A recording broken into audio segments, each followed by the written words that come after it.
Mudah-mudahan kita semua selalu dalam lindungan Allah Subhanahu wa Ta'ala.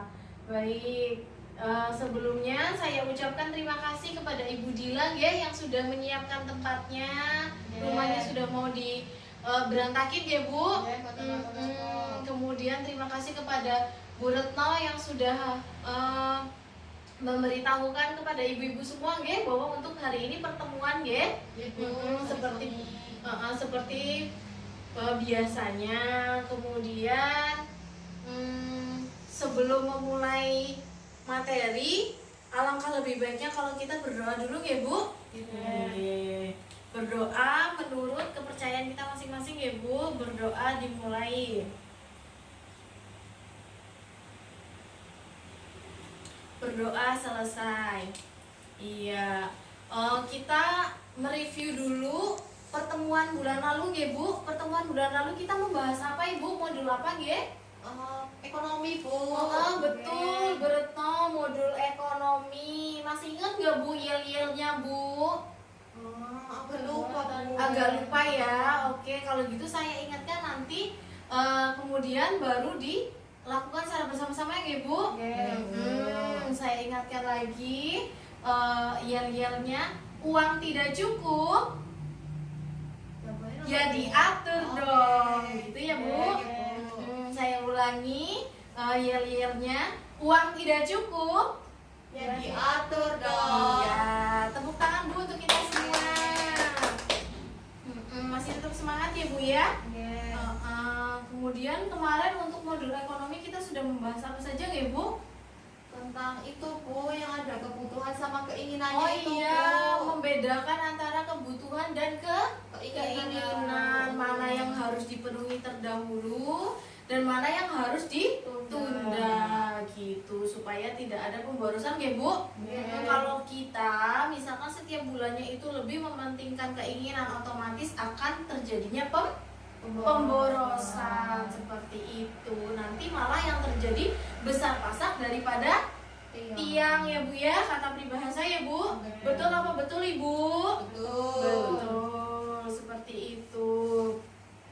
Kemudian sudah dipraktekkan belum ibu-ibu di rumah? Dereng Bu. Memisahkan nih. Oh iya, dari Mbak pendamping kemarin itu dikasih tahu bahwa kalau yang membeli tas ini itu termasuk keinginan, bukan kebutuhan. Jadi harus ditunda dahulu. Oh, kalau bayar listrik itu ternyata kebutuhan. Jadi harus segera dipenuhi, karena apabila tidak dipenuhi maka akan mengganggu kehidupan sehari-hari. Aktivitas sehari-harinya akan terganggu ya. Di mana waktunya anak harus belajar di malam hari menjadi terganggu karena penerangannya tidak cukup gitu. Yang seharusnya bisa terang ini malah gelap-gelapan gitu ya Bu. Atau mungkin ibu-ibunya yang biasanya masak nasi biasanya pakai magicom ya Bu ya. Mungkin sekarang ini sudah jarang banget ya Bu kalau masak nasi pakai pawon gitu ya Bu ya. Itu pasti udah jarang ya Bu, kecuali kalau yang mbah-mbah zaman dulu itu pasti banyak ya. Jadi kebanyakan kalau sekarang itu sudah modern, masaknya pun pakai magicom ya Bu ya. Jadi kalau misalkan tidak ada, ya otomatis mau nggak mau kita harus pakai kompor ya Bu ya, alternatifnya memang. Kemudian apalagi Bu, kira-kira yang termasuk kebutuhan kemarin ya Bu? Ada yang ingat nggak Bu? Arisan itu termasuk nggak Bu? Bu kemarin. Iya, arisan juga termasuk apabila arisannya itu sesuai dengan apa Ibu? Dengan pendapatan kita ya Bu ya. Misal pendapatan kita 1 juta, lah kita ikut arisan, ikutnya yang 500.000. Kira-kira itu akan membebani nggak Bu? Membebani ya Bu ya, karena separuh sendiri arisannya. Ya walaupun nantinya uang arisan itu akan kembali, tapi alangkah lebih baik dipertimbangkan lagi ya Bu ya, bahwa masih banyak kebutuhan lainnya yang harus dipenuhi gitu ya Bu. Kemudian di materi yang berikut ini kita akan mempelajari modul kesehatan dan gizi ibu-ibu. Di sini kita akan mempelajari layanan kesehatan yang harus dilakukan selama dan sesudah kehamilan salah satunya. Kemudian yaitu kebutuhan gizi ibu hamil. Kemudian bagaimana memanfaatkan bantuan PKH, BPNT, dan JKN selama kehamilan dan persalinan. Begitu ya Bu. Kira-kira topik yang akan dibahas di modul ini tuh 3 ini ya Bu ya yang penting. Kemudian saya minta untuk ibunya ini berpasangan ya Bu ya. Berpasangan, kemudian saling bercerita kira-kira nanti anaknya setelah dewasa itu mau menjadi apa sih? Gitu ya Bu ya. Saya berikan waktu 1 menit untuk saling ngobrol dulu. Nanti setelah itu salah satu menceritakan kepada saya ya Bu ya. Monggo Bu, silakan. Oke, saya sama Bu Dina. Sudah Bu. Sudah? Oke. Oh ya sudah. Kira-kira siapa ini yang mau? Saya Bu. Oke, Bu Retno, gimana Bu? Kira-kira nanti anaknya kalau sudah besar itu ingin seperti apa Ibu? Kalau sudah besar, anak saya kepengen ini Bu, biar jadi dokter, jadi alhamdulillah, hebat, jadi pinter, hebat. gitu, Bu. Nggih. Bisa membanggakan kedua orang tua. Amin, semoga nggih Bu. Bisa menghajikan Bu. Alhamdulillah. Gitu, Bu. Mudah-mudahan nggih Bu ya. Amin, Bu. Terima kasih Bu Retno. Nggih. Kita sama-sama kasih tepuk hebat kepada Ibu Retno nggih. Nggih. Tepuk hebat. Hebat hebat. Hebat hebat.